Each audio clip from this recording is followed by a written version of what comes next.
Note that we didn't have three unknowns simultaneously during this process, so we didn't have to use the summation of moments equation. If we did have three unknowns simultaneously, we could use the summation of moments to solve the problem.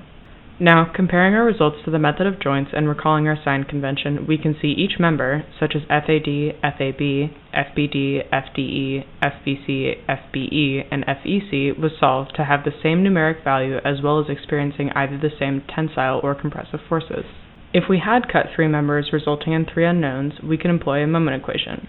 For example, if we cut members BC, BE, and DE while keeping the supports.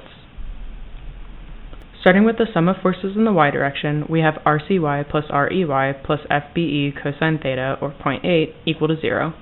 Solving this equation gives FBE equal to negative 3,750 newtons, and this indicates the member is under compression. Then, summing the moments about pin E, we have RCX minus FBC, both acting on a moment arm of 8 meters, equal to RCY acting on a moment arm of 6 meters.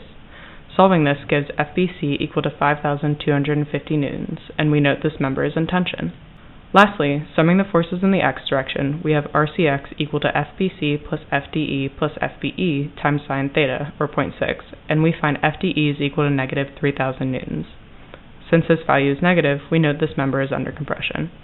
Revisiting our learning objective, to use the method of sections, we start with a global free body diagram to determine the reactionary forces.